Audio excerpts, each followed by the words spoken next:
Hello everyone. Today we will discuss about the lifestyle of the bacteria. कि bacteria किस तरीके से respiration करता है, कैसे अपना न्यूट्रिशन एब्जॉर्ब करता है. तो firstly we discuss about the respiration. The majority of bacteria like animals and plants are aerobic, utilize the atmospheric oxygen in the cellular respiration. जैसे हम लोग हैं क्या करते हैं, ऑक्सीजन को लेते हैं और कार्बन डाइऑक्साइड को रिलीज करते हैं, एरोबिक रेस्पिरेशन करते हैं. इसी तरीके से बैक्टीरिया भी एरोबिक रेस्पिरेशन करता है.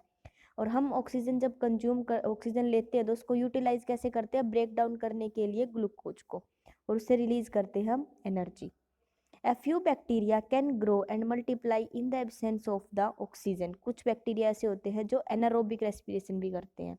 They obtain energy through the anaerobic respiration. During the anaerobic respiration, breakdown of food, accumulation of the partially oxidized intermediate as ethanol, etc. तो जब हमने पढ़ा है पहले भी कि ऑक्सीजन के एब्सेंस में अगर ब्रेकडाउन होता है फूड पार्टिकल्स का, तो क्या है, वो कंप्लीट ब्रेकडाउन नहीं होता, उससे कुछ इंटरमीडिएट कंपाउंड्स बनते हैं जो क्या करते हैं, हाईली टॉक्सिक भी बन सकते हैं हमारी बॉडी के लिए. तो इसी तरीके से बैक्टीरिया के अंदर भी जब विदाउट ऑक्सीजन क्या होता है, ब्रेकडाउन होता है फूड का, तो क्या बनता है, इथेनॉल बनता है. ठीक है. एंड लेस अमाउंट में एनर्जी रिलीज होती है एज कम्पेयर टू एरोबिक. जैसे एरोबिक में 686 किलो कैलोरी एनर्जी क्या होती है, प्रोड्यूस होती है, लेकिन एनारोबिक के अंदर कितनी, 86 किलो कैलोरी. ठीक है. The few bacteria like the obligate anaerobe can grow only in absence of oxygen and are killed in presence of the molecular oxygen. तो obligate anaerobes कौन से होंगे, जो सिर्फ क्या करें, ऑक्सीजन की एब्सेंस में ग्रो करते हैं. अगर ऑक्सीजन दो तो वो किल्ड कर जाएंगे, मतलब कंप्लीटली डिपेंडेंट होते हैं ऑक्सीजन के.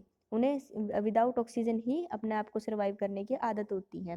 जबकि कुछ ऐसे होते हैं फैकल्टेटिव टाइप, जिनको जो दोनों कंडीशंस में ग्रो कर सकते हैं, बोथ एरोबिक में भी और एनारोबिक में भी.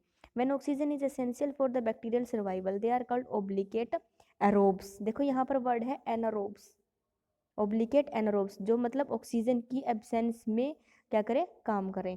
और ऑक्सीजन जो एरोब्स होंगे वो क्या करेंगे, ऑक्सीजन की प्रेजेंस में ही काम करेंगे. अगर उन्हें ऑक्सीजन नहीं दी जाएगी तो वो किल कर जाएंगे. ठीक है. तो ओब्लिगेट का मतलब compulsory, mandatory. A few bacteria can tolerate and survive both the aerobic and anaerobic conditions. These are called facultative bacteria. Next is nutrition. तो first is autotrophic bacteria. Autotrophic bacteria वो होंगे जो अपना फूड खुद synthesis कर सकते हैं, like plant. Some kind of bacteria are autotrophic, they can synthesise the organic compound from simple inorganic substances. First is photosynthetic bacteria. Some bacteria are capable of photosynthesizing like green plants, and the difference is that substances other than water act as the hydrogen donor. जैसे plant में जो होता है, water जो होता है उससे H positive ions क्या है, रिलीज करते हैं उसके डिसोसिएशन से, तो वो वाटर एक्ट करता है वहाँ पे हाइड्रोजन डोनर की तरह. लेकिन बैक्टीरिया के अंदर क्या होता है, वाटर नहीं करता है, instead of water another substances ऐसे होते हैं जो जहाँ से बैक्टीरिया क्या करता है, H पॉजिटिव आयंस को लेता है. There for oxygen is not release. तो इसके अंदर क्या है, ऑक्सीजन रिलीज नहीं होती है, क्योंकि हमने फोटोसिंथेसिस के प्रोसेस में पढ़ा हुआ है कि जो ऑक्सीजन रिलीज होती है वो कार्बन डाइऑक्साइड नहीं, वाटर से रिलीज होती है. तब इसमें वाटर का ब्रेकडाउन होगा ही नहीं बैक्टीरिया के अंदर, तो क्या है, ऑक्सीजन रिलीज नहीं होगी. जो जो कंपाउंड होगा उसमें से जो भी अनदर एलिमेंट प्रेजेंट होगा वो रिलीज होगा. तो in place of water bacteria use करते हैं H2S, थायोसल्फेट, H2 या some another organic compound. Pigment in the bacteria is usually bacteriochlorophyll. मैं ये बात पहले ही बता चुकी हूँ कि बैक्टीरियो क्लोरोफिल पिगमेंट बैक्टीरिया के अंदर प्रेजेंट होता है, जो क्या करता है, फोटोसिंथेटिक एक्टिविटी करवाता है उसमें, which is different from the chlorophyll. The green sulphur bacteria have the pigment बैक्टीरियोविरिडीन.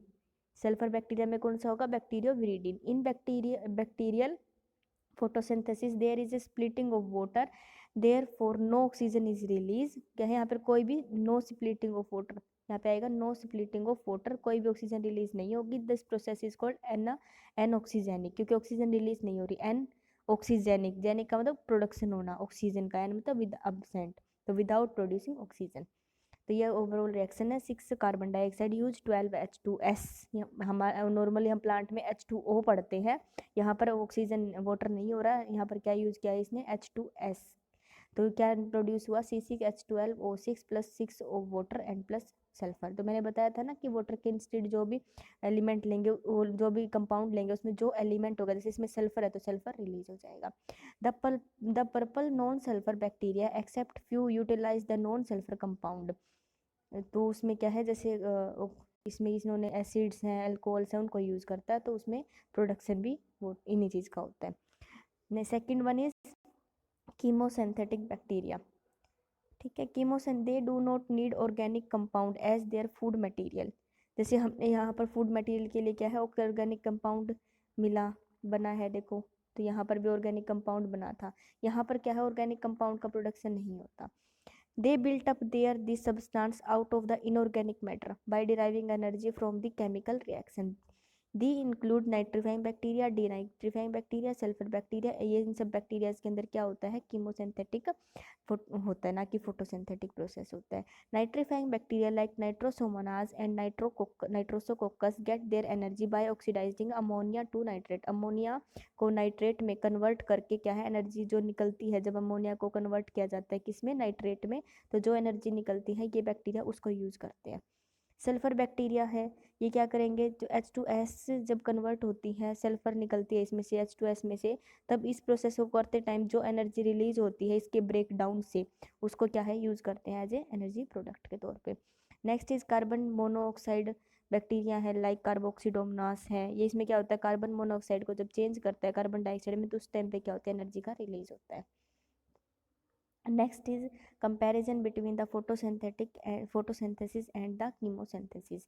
First is it take place during the daytime only. लेकिन क्या है, कीमोसिंथेटिक में तो कोई भी पिगमेंट, कोई भी एनर्जी का एब्जॉर्ब करना नहीं है सनलाइट से, तो इसके ये दोनों प्रोसेस में हो सकता है, नाइट में भी एंड डे में भी। Second, it require light, it does not require any light. Third is solar energy is trapped by pigments. यहाँ क्या है, energy required by obtaining from the oxidation of the some inorganic substance जो present है environment के अंदर। देखो यहाँ पर भी ऑक्सीडेशन, कीमोसिंथेटिक में देखो क्या, यहाँ पर भी ऑक्सीजन की प्रेजेंस में हुआ ये प्रेजेंट, यहाँ पर भी H2S को क्या है, ऑक्सीडाइज किया गया, तब water, sulphur and energy release हुई। यहाँ कार्बन मोनोऑक्साइड का ऑक्सीडेशन हुआ तो कार्बन डाइऑक्साइड बनी, तब एनर्जी रिलीज हुई है। तो सब में क्या है, ऑक्सीडाइज किए जा रहे हैं कंपाउंड्स को। Fourth is in photosynthesis it is in an energy storing process, but chemosynthetic involve the energy releasing reaction. ठीक है, इसमें स्टोरेज प्रोसेस है, क्योंकि इसमें जो प्रोडक्ट बन रहा है फोटोसिंथेसिस के प्रोसेस में, देखो यहाँ पर क्या है, जो प्रोडक्ट बन रहा है उसको बाद में ब्रेक डाउन करेंगे तब एनर्जी निकलेगी। तो यहाँ से जो एनर्जी इन दोनों के डिसोसिएट होने से बनी है, तो उसमें क्या है, वो एनर्जी स्टोर हो गई है इस प्रोडक्ट के अंदर, फिर बाद में इस प्रोडक्ट को ब्रेक डाउन करना पड़ेगा और तब एनर्जी निकलेगी। जबकि कीमोसिंथेटिक के अंदर क्या है, साथ के साथ ही एनर्जी का रिलीज हो रहा था, तो ये एनर्जी रिलीजिंग रिएक्शन है। सेकेंड इज ऑटोट्रोपिक बैक्टीरिया पढ़े, अब सेकेंड पढ़ेंगे हम heterotrophic bacteria. Most bacteria are heterotrophic in their nutrition. This is cannot synthesize their own food from simple inorganic substance. They require a multitude of the complex organic material as amino acid, glucose, vitamin in addition to inorganic substances. तो क्या है ये heterotrophic bacteria, like animals, कि वो अपना food खुद नहीं बना सकते, उनको क्या है, अनदर किसी और पे डिपेंड रहना पड़ता है अपने मतलब फूड को लेने के लिए, अपटेक करने के लिए, तो फिर उस फूड को क्या ब्रेक डाउन करते हैं। इसी तरीके से ये भी क्या है, जो बैक्टीरियाज होते हैं ये अपने फूड के लिए अनदर किसी ऑर्गेनिज्म पे क्या रहते हैं, डिपेंडेंट रहते हैं, जैसे ग्रीन प्लांट पे या किसी और पे। Since another source of energy readily available the organic compound in the environment, for example soil is full organic compound in the form of humus and which is the material resulting from the partial decaying of plant and animals। तो ये क्या बता रहे हैं, कैसे ये लेते हैं, जैसे प्लांट एंड एनिमल्स होता है, जब वो डेथ हो जाती है उनकी, तो वो क्या है, मिट्टी के अंदर मिल जाते हैं, तो मिट्टी के अंदर तब मिलते हैं तो उनका पार्शियली क्या होता है, डिके होते हैं, वो पार्शियली डिकम्पोज किए जाते हैं, कुछ बैक्टीरिया, कुछ किसके द्वारा, बैक्टीरिया, अर्थवॉर्म वगैरह के द्वारा। तो फिर वो जो पार्शियली डिकम्पोज होते हैं तो वो ह्यूमस में कन्वर्ट हो जाते हैं, और उस ह्यूमस को क्या है, बैक्टीरिया कंज्यूम करता है, और फिर बैक्टीरिया उससे क्या एनर्जी निकालता है। ठीक है, तो many soil inhibiting bacteria have very extensive enzyme system that break down the complex substance of humus to simpler. तो क्या है, ये ह्यूमस को जब हम कन्वर्ट करेंगे किसमें, सिंपल कॉम्प्लेक्स में, तो इसके लिए क्या चाहिए, बहुत सारे एंजाइम्स चाहिए। तो बैक्टीरियाज के पास वो सारे एंजाइम्स प्रेजेंट होते हैं जिसकी हेल्प से ये ब्रेक डाउन करते हैं। that the bacteria can absorb and utilize as a source of energy. Organism capable of obtaining their nutrition from inorganic compound in the decomposed organic matter is called saprophytes. क्या कह रहे हैं कि जो organism capable होते हैं nutrition लेने के लिए ऑर्गेनिक कंपाउंड से, उनको आप क्या बोलते हो, saprophytes. Bacteria saprophyte cause decaying of dead animals and vegetable material as they convert complex organic into simple one. तो सेप्रोफाइट किस पे एक्ट करते हैं, डेड बॉडीज पे एक्ट करते हैं, वो एनिमल की हो या प्लांट की हो, फिर उसको क्या करते हैं, सिंपल वंस में, सिंपल कॉम्प्लेक्स को सिंपल में कन्वर्ट कर लेते हैं. Some bacteria lack the certain complex system of enzyme instead they depend upon the enzymes of another organisms to synthesis the glucose amino acid vitamin and other. कुछ substance bacteria ऐसे होते हैं जिनके पास खुद का एंजाइम कॉम्प्लेक्स सिस्टम नहीं होता है, तो उस केस में क्या करते हैं, जो बैक्टीरिया जिसकी बॉडी के ऊपर रह रहे हैं, जैसे ई कोलाई है, ह्यूमन बॉडी की इंटेस्टाइन में रहता है ना, तो इसी तरीके से ये बॉडी, तो हम ई कोलाई के लिए क्या होते हैं, होस्ट हैं. तो इसी तरीके से ये बैक्टीरिया क्या करेंगे, उसकी बॉडी को ही एंजाइम्स को यूज करके, होस्ट की बॉडी के एंजाइम्स को यूज करके क्या करेंगे, अपने लिए ग्लूकोज अमाइनो एसिड विटामिन वगैरह का सिंथेसिस कर लेंगे. सच बैक्टीरिया आर कॉल्ड पैरासाइट, क्योंकि किसी अनदर बॉडी के ऊपर रह रहे हैं तो पैरासाइट की तरह एक्ट करते हैं. Many bacteria cause the disease and sometimes death of their host. Some parasite form need special organic compound to form the growth factors which can not make, जो ये खुद क्या है ग्रोथ फैक्टर्स को क्या करते हैं, सिंथेसिस नहीं कर सकते हैं, तो ये क्या करते हैं, पैरासाइट से ही हो की तरह एक्ट करके होस्ट से ही अपने ग्रोथ फैक्टर्स को ले लेते हैं. They may behave as the aerobes anaerobes and facultative. Many gram negative heterotrophic bacteria are aerobes. क्या करते हैं, ऑक्सीजन की प्रेजेंस में क्या करेंगे, ब्रेक डाउन करेंगे फूड का. तो Pseudomonas can decompose the several organic compound natural man made and including inert hydrocarbon. The property can be used to reduce the pollution caused by the burning of petroleum products. क्योंकि petroleum products वगैरह जो होते हैं हमारे hydrocarbons होते हैं, तो ये हाइड्रोकार्बन्स को ही क्या करते हैं, ब्रेक डाउन कर लेते हैं, जिसकी वजह से क्या है, ये हाइड्रोकार्बन डायरेक्टली एनवायरनमेंट में नहीं रिलीज होते, तो क्या करते हैं, रिड्यूस करते हैं पोल्यूशन को. In human large intestine facultative aerobic type of bacteria E coli जो इंटेस्टाइन में, वो कैसा होता है, एरोबिक टाइप होता है. फैकल्टेटिव मतलब, फैकल्टेटिव का मतलब क्या रहेगा कि वो अगर हम वो इंटेस्टाइन से बाहर भी होगा तो भी ग्रोथ कर सकता है. ठीक है. Contamination of water by the sewerage can be detected by the presence of E coli. ठीक है. ई कोलाई क्या है, हाई अमाउंट में सीवरेज के अंदर प्रेजेंट होते हैं, जिससे हम कह देते हैं कि सीवरेज का जो वाटर है क्या है, कैसा है, वो कंटेमिनेटेड वाटर है. Almost 90% of the disease of the animal and the humans can be caused by pathogenic bacteria. जैसे क्लोरीला, डाइपथेरिया, डिजेंट्रीज, bacterial influenza, plague, syphilis, typhoid, ये सब कैसी डिजीज है जो काज की जाती है बैक्टीरिया के द्वारा. तो पैथोजेनिक बैक्टीरिया वो बैक्टीरिया जो क्या करते हैं, डिजीज काज करते हैं. Pathogenic bacteria cause the disease either due to their eating directly by the host cell और due to liberation of the poisonous substance called toxin. क्या करते हैं ये बैक्टीरिया, क्या करते हैं, डायरेक्टली या तो होस्ट इनको क्या कर लेता है, खा लेता है, या फिर क्या करते हैं, ये होस्ट के बॉडी के अंदर या बाहर या टॉक्सिक प्रोड्यूस करते हैं, वो टॉक्सिन क्या करता है, होस्ट ईट कर लेता है, तो उसकी वजह से भी ये डिजीज हो जाती है. ये सारी डिजीज मोस्टली मैन के अंदर काज होती है. ठीक है. The toxin may be exerted by the bacteria during their metabolism or they may be formed after their death. ठीक है. तो क्लोरीला is caused by the vibrio cholerae and typhoid is caused by the salmonella typhi. तो ये कुछ disease हैं जो क्या है, डिफरेंट बैक्टीरियाज के द्वारा काज की जा रही है. नेक्स्ट आपको इसके अंदर पढ़ना है, जो बैक्टीरिया होता है उसी ग्रोथ के लिए, जैसे ई कोलाई के लिए कितना टेम्परेचर और क्या चीज़ क्या रहती है, वो है फेवरेबल है.